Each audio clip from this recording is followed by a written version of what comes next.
I love One Piece. It's one of my favourite pieces of media out there, and it's not too uncommon to hear this sentiment echoed in other One Piece fans. That being said, I always find I have an incredibly difficult time convincing my friends to watch it. I always find that I'm usually saying, oh, if you can ignore all these parts of One Piece, then you'll have a great time with it. This got me thinking, there's actually a lot of stuff in One Piece that I don't really like. A lot.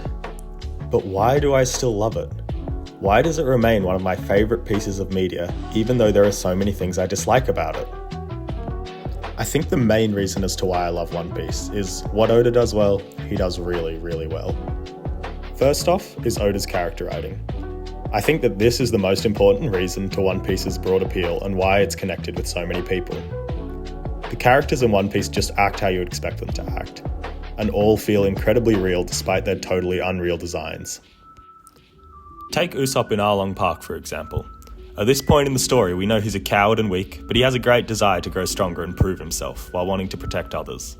He's essentially an honest coward with a great love for his friends. Standing up for the people in Kokoyashi, running away from Chu but then turning and fighting at the end, and confronting Nami at her seeming betrayal. These all line up with his character traits of being a coward and trying to prove himself. It's the same for all the other characters as well. Luffy choosing not to listen to Nami's backstory, but helping her even without any knowledge. Sanji's passions ignited even hotter after hearing Nojiko's tale. And Zoro, following along with Luffy and the crew. All these actions are what we expect from these characters up until this point in the story. Oda's characterization also strongly relies on dreams and motivations. For all the main cast and most of the secondary characters, a great emphasis is placed on their dreams and desires. At first, this made the characters seem quite one note, and I was worried there'd be shallow caricatures, constantly repeating their dream or surface level trait which Oda has set up. Like Zoro being the sword guy, Sanji being a simp, Nami liking money, and Usopp being the scared coward.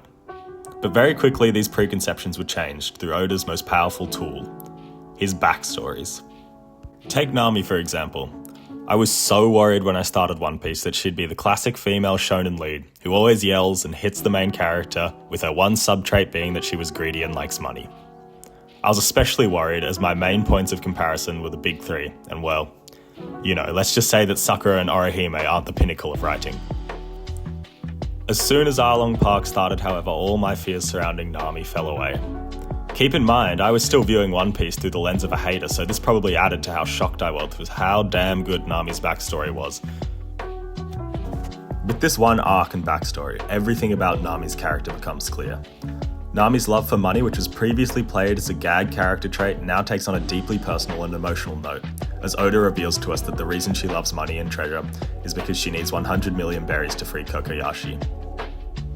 What once painted Nami as a greedy character now comes off as endearing as we learn her struggle with Nojiko and Belmere and how she grew up extremely poor.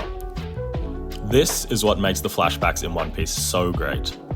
Oda will set something up in advance and then tie it into an emotional character beat which occurred in their past. For Zoro, his desire to become the greatest swordsman is because of his past with Kuina. Sanji feeding Gen even though he's told not to. This is because of the time he spent at near starvation with Zeph and how he learned the value of food. Usopp lying about the pirates constantly attacking Syrup Village because he's projecting his desire for his father to come back. It's just so good. Even the seemingly minor characters feel so real, which lead me to the second reason I love One Piece. The world building. World building gets talked about a lot when it comes to One Piece. The sheer amount of factions and islands and characters which are interacting with each other, especially in the back half of the story, is mind-blowing. And I feel like when people praise Oda's world-building skill, it's in regards to this complex net of political and character relationships. And while yes, I do agree that this is one of the most important parts of One Piece, the part of One Piece's world-building that appeals most to me is Oda's ability to make the islands and people who inhabit them feel so real. Looking at Arlong Park again, Kokoyashi and the villagers feel way more fleshed out than I expected. I don't mean this in the sense that they have complex backstories or character traits, but rather that their motivations are obvious and tie into the stories of the main cast. The townspeople pretending to shun Nami but secretly putting all their hopes on her gives the reader a reason to empathise with them, as our point of view is the same as theirs.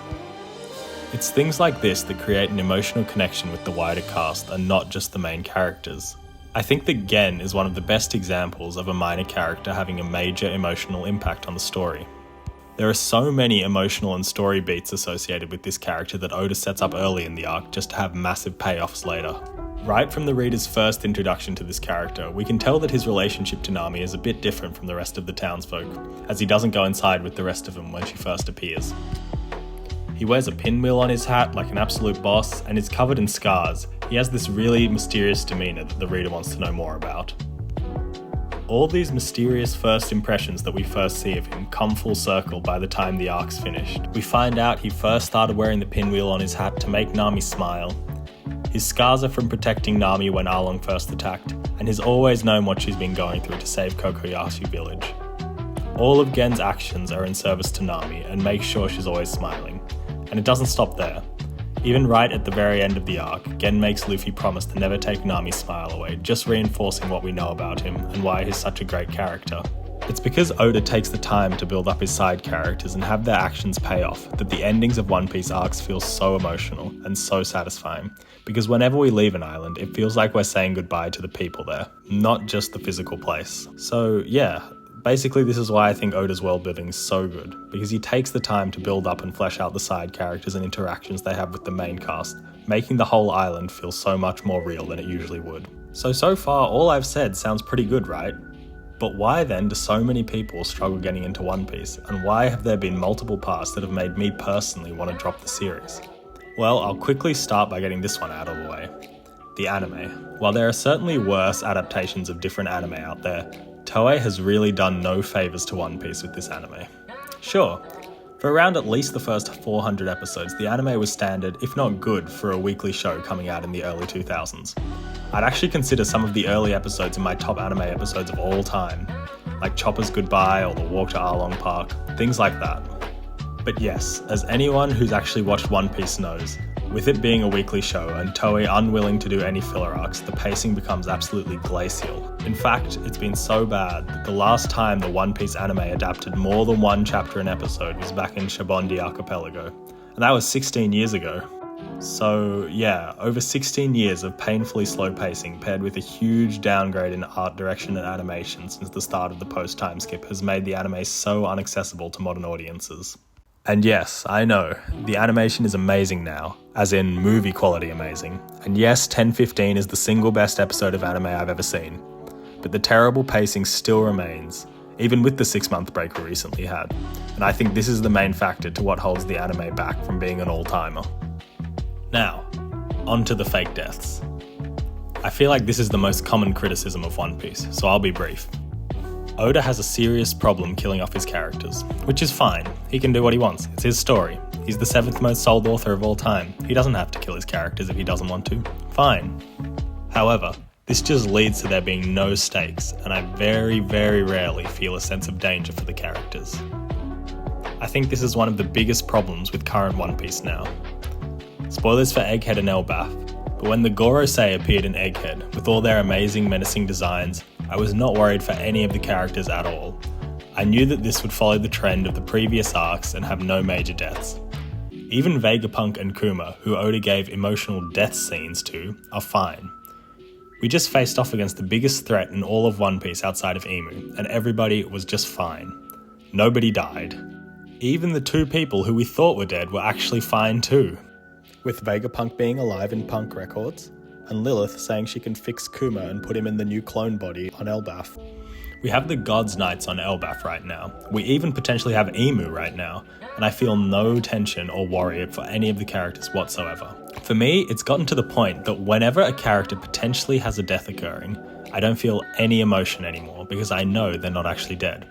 Fool me once, shame on you. But you best believe I'm not getting fooled again. Unfortunately, this has led me to feel more shocked than sad when characters actually do die. For example, while in hindsight it was a great character moment and scene, Pedro's death just left me more surprised when it happened, because I couldn't believe Oda had actually killed him. Same thing with Izo and Ashura-doji, especially since Ashura-doji got killed by an explosion. We're talking about one of the Akazaya 9 being killed by an explosion. Need I remind you the other characters in One Piece who have survived explosions? Yeah, exactly. Now, while there are certainly many other problems with One Piece, I feel like the fake deaths and the terrible anime adaptation are the two constants that preside throughout the whole show and every single arc. So why? Even with the fake deaths and terrible anime adaptation, why do I still consider One Piece to be one of my favourite stories of all time? Am I just a brain-dead fan who's been forced into liking it because of the huge amount of time I've sunk into it? I mean, maybe, but it's also for all the reasons I mentioned before. I still love One Piece despite its flaws because of the amazing character writing, some of the best world building I've ever seen, and the emotional payoffs. These reasons all outweigh the bad, and give me a reason to keep coming back to this series, even when I have to watch Kinemon survive his 4th death scene, or 22 episodes of Chopper fighting the Ice Oni. Yes, these things really do suck, and are why One Piece is far from perfect, but as long as Oda keeps doing what he does best, then I have full trust that I'll keep loving the story.